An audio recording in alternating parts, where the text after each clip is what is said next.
जय हिंद साथियों, ये सेशन आप सभी के लिए काफी इंपॉर्टेंट होने वाला है क्योंकि इस सेशन में हम लेकर आए हैं वर्ग 1, 2, 3 से रिलेटेड जो भी आपकी क्वेरीज हैं, कमेंट्स हैं, आपके जो कंफ्यूजन है, जो भी आपके डाउट्स हैं, सारी चीजों को हम इस सेशन के माध्यम से क्लियर करने वाले हैं। तो ये सेशन बहुत ही यूनिक सेशन है।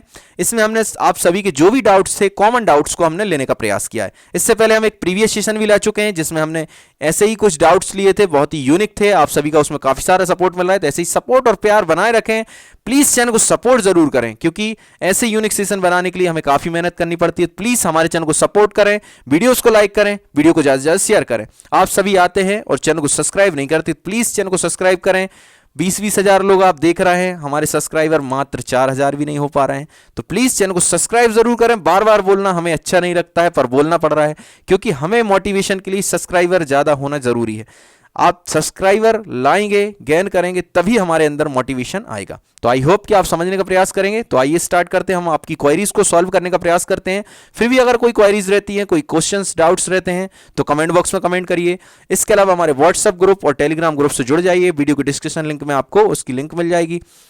इसके अलावा पर्सनल नंबर भी हमने एक शेयर किया है, तो उस पर भी अपने जो भी स्कोर कार्ड है, जो भी डाउट्स हैं, उनको वहां रख सकते हैं। हम नेक्स्ट सेशन में जरूर लेने का प्रयास करेंगे। तो आइए स्टार्ट करते हैं हमारा सेशन। लास्ट सेशन में हम ये क्वेश्चन सॉल्व कर चुके हैं। इसके अलावा हम लास्ट सेशन में डीपीआई और ट्राइबल वाले क्वेश्चन पर थे, तो हम इसी से स्टार्ट करते हैं इस सेशन को। तो वर्ग 1 और 2 की हम बात कर रहे हैं इस क्वेश्चन के लिए, ठीक है ना। आप सभी के डाउट है कि ट्राइबल से डीपीआई में आना चाह रहा है कोई कैंडिडेट, तो वो आएगा या फिर नहीं आएगा। मतलब उसका फाइनल सिलेक्शन ऑलरेडी हो चुका है, जॉब कर रहा है वो कैंडिडेट, और अब वो ट्राइबल से डीपीआई में आ सकता है या फिर नहीं आ सकता है। ऐसे काफ़ी सारे कॉमन कमेंट्स आए थे। तो देखिए, जो भी अभी ट्राइबल डिपार्टमेंट में है, अपने घर से दूर है, 100-200 किलोमीटर दूर है, तो वो ज़रूर डीपीआई में आने का प्रयास करेगा। ऑलरेडी उसकी मेरिट तो अच्छी है, तभी उसका पहली मेरिट लिस्ट में नाम आ चुका है, पहली जो काउंसलिंग हुई उसमें सिलेक्शन हो चुका है। तो आपसे तो उसकी मेरिट अच्छी है, एक चीज़ ये क्लियर हो गई। दूसरी चीज़, बिल्कुल वो ट्राइबल से डीपीआई में आ सकता है क्योंकि जो नोटिस जारी किया था डीपीआई ने, उसमें ये स्पष्ट लिखा है कि जो कैंडिडेट सिर्फ और सिर्फ डीपीआई में सिलेक्ट हुए हैं वो इस काउंसलिंग प्रोसेस में भाग नहीं ले सकते, ट्राइबल वाले भाग ले सकते हैं। तो ट्राइबल डिपार्टमेंट के अंतर्गत जितने भी वर्ग 1 और 2 के कैंडिडेट्स हैं जो ऑलरेडी सिलेक्टेड हैं, लगभग 5000 वर्ग 2 में है, लगभग 2200-2100 लगभग सिलेक्ट हुए हैं वर्ग 1 में। दोनों में से थोड़े ऊपर नीचे वेरिएशन हो सकता है क्योंकि कुछ कैंडिडेट्स ने छोड़ दिया है बीच में, उनका फिर से डीपीआई में नाम आ गया था। तो लगभग 5000 मान लीजिए वर्ग 2 में, और लगभग 2200-2100 के आसपास मान लीजिए वर्ग 2 में। तो ये सारे के सारे कैंडिडेट्स इसी काउंसलिंग प्रोसेस में भाग ले रहे हैं। जो कैंडिडेट्स अपने घर पे होंगे वो ट्राइबल एरियाज के ही मूल निवासी होंगे, और वो अपने घर पे होंगे, सिर्फ और सिर्फ वही कैंडिडेट्स होंगे। लगभग 10 से 15%, लगभग 10 से 15 और 20% मान लीजिए ज़्यादा से ज़्यादा। तो ये 10 से 20% ऐसे कैंडिडेट्स हैं जो अपने ट्राइबल एरियाज में रह रहे हैं, तो उनको छोड़ दिया जाए, बाकी सारे कैंडिडेट्स दोबारा इस प्रोसेस में भाग लेंगे। अब ट्राइबल एरियाज भी दूर दूर हैं, तो कुछ कैंडिडेट्स ऐसे होंगे कि भाई ट्राइबल में मानकर चलो ट्राइबल से 300 किलोमीटर दूर रह रहे हैं अपने घर से, है तो ट्राइबल ही में सिलेक्ट, पर वो अपने घर से 300 किलोमीटर दूर रह रहे हैं, तो वो वाले कैंडिडेट्स भी भाग लेंगे इसमें ताकि अपने घर के नज़दीक आ सके। इसके अलावा जो 80% कैंडिडेट्स हैं, 80% पूरे के पूरे कैंडिडेट्स इस काउंसलिंग प्रोसेस में भाग लेने वाले हैं, और उनकी मेरिट ऑलरेडी आपसे अच्छी, तो ज़रूर वो इस मेरिट लिस्ट में आएंगे। अभी जो मेरिट लिस्ट आएगी वो प्रोविजनल मेरिट लिस्ट होगी, या फिर जिसे हम बोलेंगे सत्यापन सूची, ठीक है ना, वेरिफिकेशन लिस्ट जो आने वाली है। तो उसमें वो के सारे कैंडिडेट्स इधर जरूर आ जाएंगे। अभी प्रोसेस क्या है, आपकी वेरिफिकेशन लिस्ट आएगी। वेरिफिकेशन लिस्ट आने के बाद आपको क्या करना है, सॉरी, वेरिफिकेशन लिस्ट आने के बाद आपको वेरिफिकेशन कराने जाना है। जब आप वेरीफाइड हो जाएंगे, पहले फाइनल मेरिट लिस्ट आएगी, फिर अलॉटमेंट लेटर बाद में जारी होगा। आपने मेरा प्रीवियस सेशन देखा होगा वर्ग 1, 2, 3 का, तो उसमें आपके ये डाउट्स क्लियर होंगे। वेरीफाइड होने के बाद आपकी मेरिट लिस्ट बनेगी। Merit list final merit list रहेगी। फाइनल मेरिट लिस्ट में आने के बाद आपको स्कूल अलॉटमेंट लेटर आएगा। तो फाइनल मेरिट लिस्ट ही बन गई है। जो कैंडिडेट्स इसमें सिलेक्ट होने वाले थे, चाहे वो ट्राइबल में होने वाले थे, चाहे डीपीआई में होने वाले थे, वो कैंडिडेट तो वेटिंग में चले जाएंगे, ठीक है ना। तो फाइनल मेरिट लिस्ट आने के बाद आपकी आएगी क्या, अलॉटमेंट लेटर। तो अलॉटमेंट लेटर में जो कैंडिडेट ट्राइबल में अभी वर्क कर रहे हैं, जॉब कर रहे हैं वर्ग 1, 2 में, जो कैंडिडेट अलॉटमेंट लेटर में अगर डीपीआई में सिलेक्ट होते हैं या फिर वो ट्राइबल एरिया के हैं और अपने घर चले जाते हैं, अपने आसपास नज़दीक स्कूल मिल जाता है, वही कैंडिडेट नेक्स्ट प्रोसेस में भाग लेंगे। नेक्स्ट प्रोसेस क्या है अलॉटमेंट लेटर के बाद? अलॉटमेंट लेटर के बाद आपकी प्रोसेस है फिर से वेरिफिकेशन की। फिर से वेरिफिकेशन होगा आपका फिर से डिस्ट्रिक्ट लेवल पर अलॉटमेंट लेटर लेकर, और आपकी एक डॉक्यूमेंट फाइल लेकर 3 फाइल बनानी है। वो हम सब प्रीवियस सेशन में बता चुके हैं, प्रीवियस सेशन जरूर देखिएगा। जितने भी आपके डाउट्स हैं, ये डाउट्स जो बन रहे हैं, ये डाउट्स भी हम उन सेशन में क्लियर कर चुके हैं।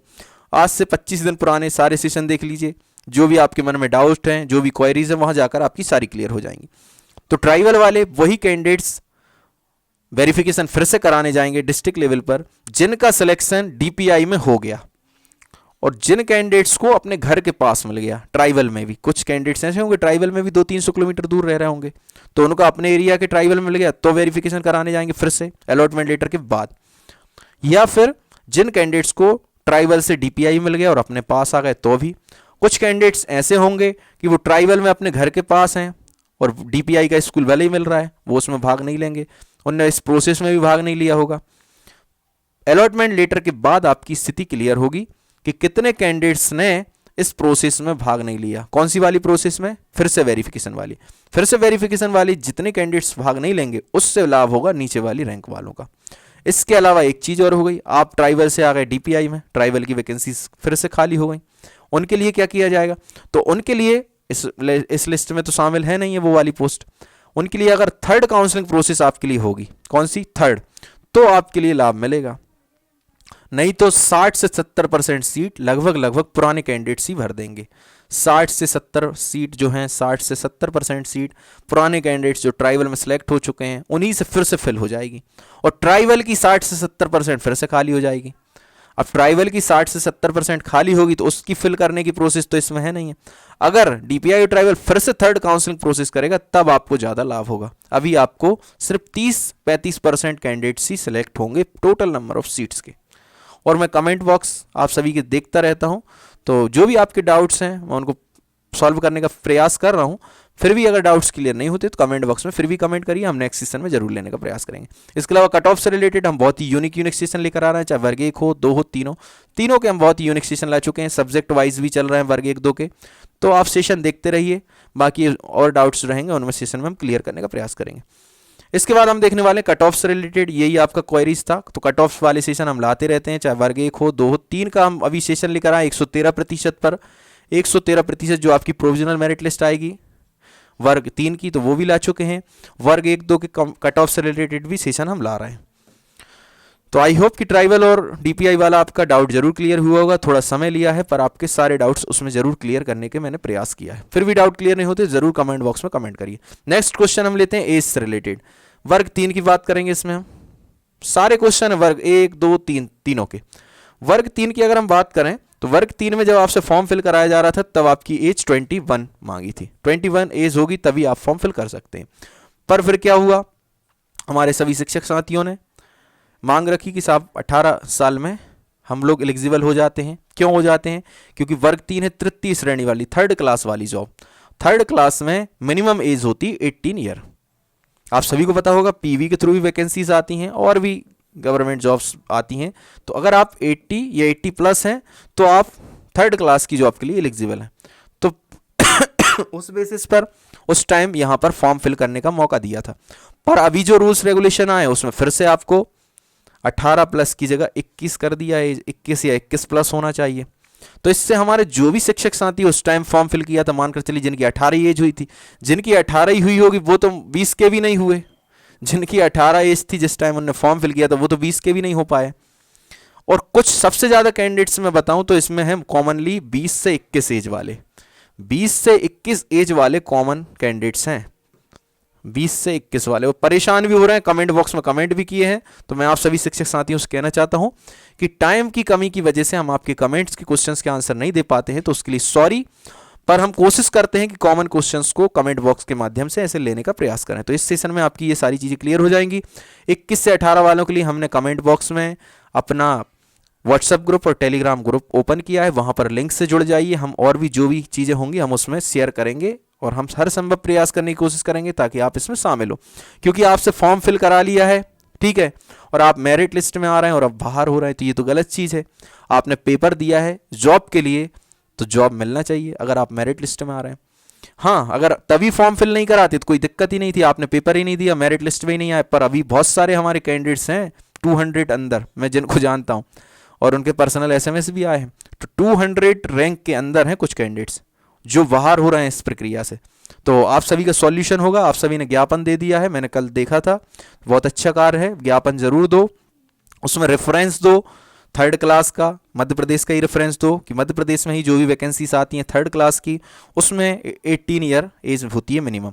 तो आप सभी अगर आवेदन देंगे लिखित में और सारे कैंडिडेट्स जाएंगे तो ज़रूर आपका सॉल्यूशन होगा, क्योंकि आपने फॉर्म फिल करवाया, एग्ज़ाम दिया, मेरिट लिस्ट में आए, अब फाइनल ज्वाइनिंग के टाइम बाहर नहीं हो सकते हैं।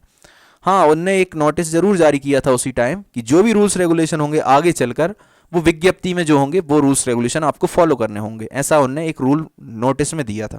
पर भाई हमसे फॉर्म ही क्यों फिल कराया जब रूल्स रेगुलेशन आएंगे उसके अकॉर्डिंग हमें काम करना है। आज हमने 18 ईयर में फॉर्म फिल किया, 19 साल में हमने फॉर्म फिल किया, हम 21 के ही नहीं हो पाए।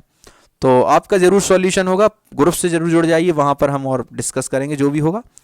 और सभी संगठित हो जाइए, और जितने भी ज्ञापन से रिलेटेड हैं आवेदन सब आप ग्रुप में ज़रूर शेयर करिए, मैं ज़रूर आपको और सजेशन दूंगा। और जहाँ जहाँ संभव हो सके वहाँ वहाँ डीपीआई में, स्कूल शिक्षा विभाग में, ट्राइबल डिपार्टमेंट में और सामान्य प्रशासन विभाग में भी देने का प्रयास करें। जीएडी का मुख्यालय आपने सभी ने देखा होगा भोपाल में, तो जीएडी में भी जाएं, स्कूल शिक्षा विभाग, ट्राइबल डिपार्टमेंट, सभी में ये कॉपी लगाएं मिनिमम 18 ईयर एज की, थर्ड क्लास की, प्लस आपने जो पात्रता परीक्षा दी थी 2020 में जो नोटिफिकेशन आया था उसकी लगाएं कि इसमें संशोधित करके हमें फॉर्म फिल कराया, आपने पेपर दे दिया, आपका स्कोर कार्ड भी जो है स्कोर कार्ड भी लगाएं, ठीक है। तो फिर ज़रूर आपका सॉल्यूशन हो जाएगा। फिर भी नहीं होता है तो हम ज़रूर आपके साथ जुड़े हुए हैं। NIOS DLED की बात करें तो ये भी बहुत सारे कॉमन क्वेश्चन है। NIOS DLED मान्य है, आप निश्चिंत रहिए। अभी वर्ग 2 के वेरिफिकेशन हुए थे अभी रिसेंटली, तो उसमें भी मान्य था, तो कोई टेंशन वाली बात नहीं है। तीसरा है B.Ed D.Ed रिजल्ट। हाँ, ये बहुत ही कॉमन क्वेश्चन है। आपका B.Ed D.Ed रिजल्ट आ गया, एक चीज़ ये है आपकी मार्कशीट नहीं आई, तो जिन भी कैंडिडेट्स का रिजल्ट आ गया है मार्कशीट नहीं आई है वो लिखित में अपनी यूनिवर्सिटी को आवेदन देंगे कि साहब मेरा सिलेक्शन वर्ग 1, 2, 3 जिसमें भी आपका सिलेक्शन हो रहा है, मेरी प्रोसेस इस तारीख से स्टार्ट हो रही है। वर्ग 1, 2 वाले तो ऑलरेडी डॉक्यूमेंट अपलोड कर चुके हैं, वर्ग 3 के लिए सॉल्यूशन सही रहेगा, कुछ कैंडिडेट्स के लिए हुआ भी है। मेरे अगर आप प्रीवियस सेशन देखते होंगे तो आप सॉल्यूशन कर चुके होंगे। 4-5 कैंडिडेट्स के मेरे पास पर्सनल एसएमएस आए थे कि सर आपने जो सॉल्यूशन दिया था उसके अकॉर्डिंग मेरी मार्कशीट आ गई है। वहाँ पर लिखित में आवेदन देंगे कि मेरा रिजल्ट आ चुका है, मार्कशीट ना होने के कारण मैं वर्ग 3, वर्ग 1, 2 की परीक्षा से वंचित हो जाऊंगा, भर्ती प्रक्रिया से बाहर हो जाऊंगा, जॉब से वंचित हो जाऊंगा। लिखित में दें, जरूर आपका सॉल्यूशन होगा विदिन 1 वीक के अंदर, ठीक है।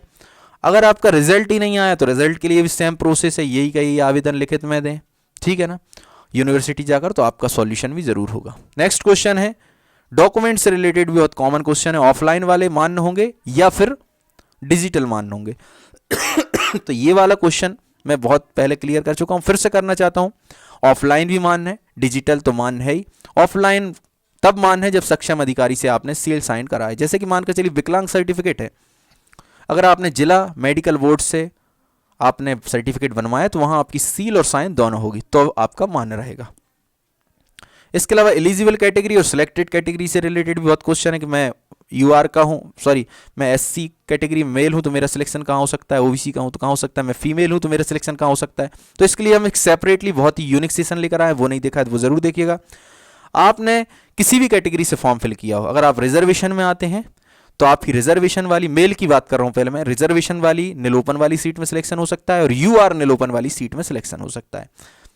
किसी भी रिजर्वेशन कैटेगरी में आते हैं, रिजर्व कैटेगरी की निलोपन वाली सीट पर हो सकता है, यूआर निलोपन वाली सीट पर हो सकता है। फीमेल की बात करें तो फीमेल जिस भी कैटेगरी में आती है तो उसकी रिजर्व कैटेगरी वाली फीमेल में सिलेक्शन हो सकता है, यूआर फीमेल में भी सिलेक्शन हो सकता है। तो इसके लिए हम बहुत ही यूनिक सेशन लेकर आए, यूनिक सेशन हम लाते रहते हैं, प्रीवियस सेशन जरूर देखिएगा ताकि आपके सारे डाउट्स क्लियर हो। डीएड वीएड की बात करें वर्ग 3 के लिए, तो डीएड और वीएड जो भी रूल्स रेगुलेशन है उसके अकॉर्डिंग अभी मान्य है, कोर्ट के अधीन इसका निर्णय है, कोर्ट के अधीन जो भी याचिकाएं चल रही हैं, जो भी मामले चल रहे हैं, जब वो क्लियर होंगे तब क्लियरिफाई होगा क्या होना है।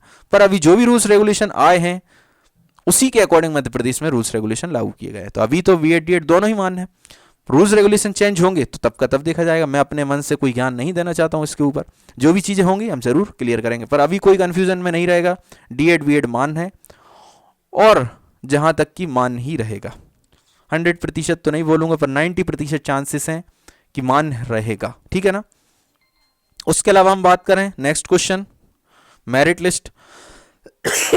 तो मेरिट लिस्ट आपकी जल्दी आने वाली है, सबका एक शेड्यूल है। जैसे कि हम वर्ग 1-2 की बात करें, वर्ग 1-2 में कब मेरिट लिस्ट आने वाली है, तो वर्ग 1 और 2 के लिए मेरिट लिस्ट की जो डेट है आपने देखी होगी। अक्टूबर में तो आपने प्रोफाइल रजिस्ट्रेशन कर लिया, डॉक्यूमेंट्स अपलोड कर दिए, अक्टूबर में ही आपकी मेरिट लिस्ट आने वाली है। इसको बोलेंगे हम provisional merit list, provisional merit list, या फिर इसे बोलेंगे वेरिफिकेशन लिस्ट, ठीक है ना। इस verification list, merit, provisional merit list के बाद प्रोसेस स्टार्ट होगी आपकी कौन सी, डॉक्यूमेंट वेरिफिकेशन की। डॉक्यूमेंट वेरीफाइड हो जाते हैं, वेरीफाइड होने के बाद आपका क्या होगा, वेरीफाइड होने के बाद आपके लिए फिर से एक मेरिट लिस्ट